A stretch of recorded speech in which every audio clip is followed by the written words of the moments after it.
ಪಾಕ್ ಸೇನೆಯ ಮೇಲೆ ಪುಲ್ವಾಮಾ ದಾಳಿಯ ಮಾದರಿಯ ದಾಳಿ. ತಾನೇ ಪೋಷಿಸಿದಂಥ ಉಗ್ರರ ಅಟ್ಟಹಾಸಕ್ಕೆ ನಲುಗಿದಂಥ ಪಾಕಿಸ್ತಾನ ಆಗಬೇಕು. ಸರಿಯಾಗಿ ಹಾಕಿದೆ ಪಾಕಿಸ್ತಾನಕ್ಕೆ.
ಪಾಕ್ ಸೇನೆಯ ಮೇಲೆ ಪುಲ್ವಾಮಾ ಮಾದರಿಯ ದಾಳಿ. ತಾನೇ ಪೋಷಿಸಿದಂತಹ ಉಗ್ರರ ಅಟ್ಟಹಾಸಕ್ಕೆ ನಲಗಿರುವಂತಹ ಪಾಕ್, ಆದ್ರೆ ಭಾರತದತ್ತ ಬೊಟ್ಟು ಮಾಡಿರುವಂತಹ ಪಾಕಿಸ್ತಾನ ಸೇನೆ. ಆಗೋದೆಲ್ಲ ಕಾರಣಕ್ಕೆ ನಾವೇ ಅನಾಹುತ ಆಗ್ತೀವ. ಇಲ್ಲಿ ಆತ್ಮಾಹುತಿ ದಾಳಿಯಲ್ಲಿ ಭಾರತದ ಪಾತ್ರವಿದೆ.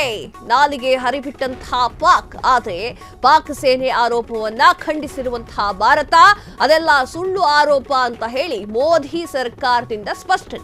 ನಿನ್ನೆ ಖೈಬರ್ ಪ್ರಾಂತ್ಯದಲ್ಲಿ ಸೇನಾ ವಾಹನದ ಮೇಲೆ ಆತ್ಮಾಹುತಿ ದಾಳಿ ನಡೆದಿದೆ.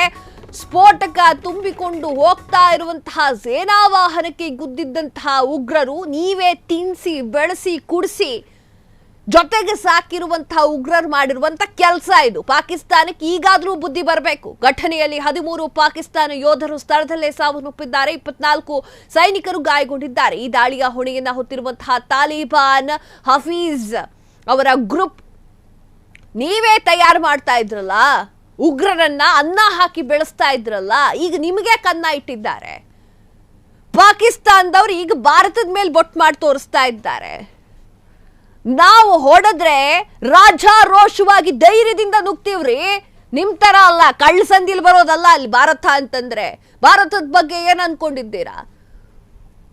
ಆತ್ಮಾಹುತಿ ದಾಳಿಯಲ್ಲಿ ಭಾರತದ ಪಾತ್ರವಿದೆ ಅಂತ ಹೇಳಿ ಪಾಕಿಸ್ತಾನ ನಾಲಿಗೆಯನ್ನ ಹರಿಬಿಟ್ಟಿದೆ. ಸಾಧ್ಯವೇ ಇಲ್ಲ. ಭಾರತ ಯಾವುದೇ ಕಾರಣಕ್ಕೂ ನರಿ ಬುದ್ಧಿಯನ್ನ ತೋರಿಸೋದಿಲ್ಲ. ಸಿಂಹಗಳಂತೆ ನಾವುಗಳು. ತಾನೇ ಪೋಷಿಸಿರುವಂತಹ ಉಗ್ರರ ಅಟ್ಟಹಾಸದಲ್ಲಿ ನಲುಗಿ ಹೋಗ್ಬಿಟ್ಟಿದೆ ಪಾಕಿಸ್ತಾನ ಈ ಹಿಂದೆ ಆಪರೇಷನ್ ಸಿಂಧೂರ ಮಾಡ್ತಲ್ಲ, ತದಾದ ನಂತರ ಒಂದು ಘರ್ಷಣೆಯೇ ನಡೀತಲ್ಲ ಪಾಕಿಸ್ತಾನ ಹಾಗೂ ಭಾರತದ ನಡುವೆ. ಆಗ ಪಾಕಿಸ್ತಾನ ಬೇಡ್ಕೊಂಡಿತ್ತು ಭಾರತದ ಹತ್ರ ಯುದ್ಧ ಸ್ಟಾಪ್ ಮಾಡಿ ಅಂತ. ಒಳಗೆ ಬೇಡ್ಕೊಂಡು ಹೊರಗಡೆ ನಾವು ಸಿಂಹ ಅಂತ ಓಡಾಡ್ತಾ ಇತ್ತು ನರಿ ಪಾಕಿಸ್ತಾನ. ಅದಾದ ನಂತರ ಎಷ್ಟೋ ತಿಂಗಳ ನಂತರ ಅದರ ಸತ್ಯ ಹೊರಗೆ ಬಂದಿತ್ತು. ಟ್ರಂಪ್ನ ಬಳಿ ಹೋಗಿ ದಯವಿಟ್ಟು ನಮಗೆ ಕದನ ವಿರಾಮ ಯುದ್ಧ ಘೋಷಣೆ ಮಾಡೋದು ಬೇಡ ಅಂತ ಹೇಳಿ ಭಾರತಕ್ಕೆ ಅಂತ ಹೇಳಿ ಈಗ ಮತ್ತೆ ಭಾರತವನ್ನೇ ಹೊಣೆ ಮಾಡ್ತಾ ಇದೆ.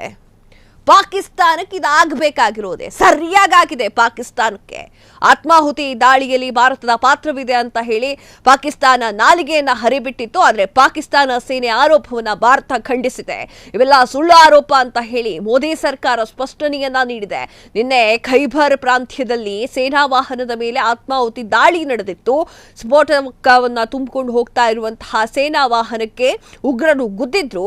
ಈ ಘಟನೆಗೆ ಸಂಬಂಧಪಟ್ಟಂತೆ 13 ಪಾಕ್ ಯೋಧರು ಸ್ಥಳದಲ್ಲೇ ಸಾವನ್ನಪ್ಪಿದ್ರು. 24 ಸೈನಿಕರು ಗಾಯಗೊಂಡಿದ್ರು. ಈ ಒಂದು ದಾಳಿಯನ್ನ ತಾಲಿಬಾನ್ ಹಫೀಜ್ ಗುಲ್ ಬಹದ್ದೂರ್ ಗ್ರೂಪ್ ಹೊತ್ಕೊಂಡಿದೆ ಆಲ್ರೆಡಿ.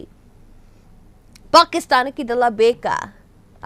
ಸುಮ್ಮನೆ ಕುತ್ಕೊಳ್ಳೋದು ಬಿಟ್ಬಿಟ್ಟು ಆ ಉಗ್ರರನ್ನ ಪೋಷಿಸೋದು.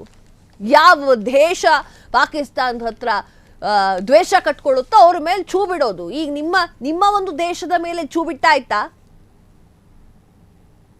ಪುಲ್ವಾಮಾ ಅಟ್ಯಾಕ್ ಹೇಗಾಗಿದೆಯೋ ಹಾಗೆ ನಡೀತು ನಿಮಗೂ ಕೂಡ.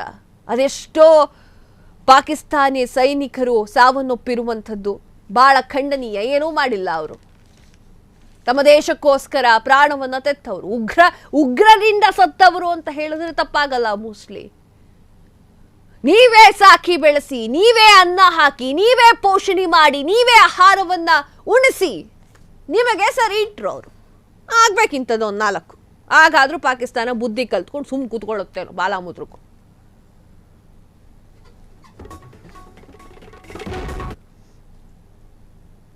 ಮೇಘ ಸ್ಫೋಟಕ್ಕೆ ತತ್ತರಿಸಿರುವಂತಹ ಉತ್ತರಾಖಂಡ, ಹಠಾತ್ ಪ್ರವಾಹಕ್ಕೆ 9 ಮಂದಿ ಕಾರ್ಮಿಕರ ನಾಪತ್ತೆ. ಉತ್ತರಾಖಂಡದ ಬಾಲಿಘಡ್ನಲ್ಲಿ ಒಂದು ದುರ್ಘಟನೆ. ಚಾರ್ಕೋಲ್ ಯಮತ್ರೋಯಿ ಈ ಒಂದು ರಸ್ತೆಯಲ್ಲಿ ಅವಘಡ ಸಂಭವಿಸಿದೆ. ಕ್ಷಣ ಕ್ಷಣದ ಸುದ್ದಿಗಳಿಗಾಗಿ ಫ್ರೀಡಂ ಟಿವಿ ಸಬ್ಸ್ಕ್ರೈಬ್ ಮಾಡಿ, ಲೈಕ್ ಮಾಡಿ ಹಾಗೂ ಫಾಲೋ ಮಾಡಿ. ಹೊಸ ಸುದ್ದಿಗಳ ನೋಟಿಫಿಕೇಶನ್ಗಾಗಿ ಬೆಲ್ ಐಕಾನ್ ಮೇಲೆ ಕ್ಲಿಕ್ ಮಾಡಿ.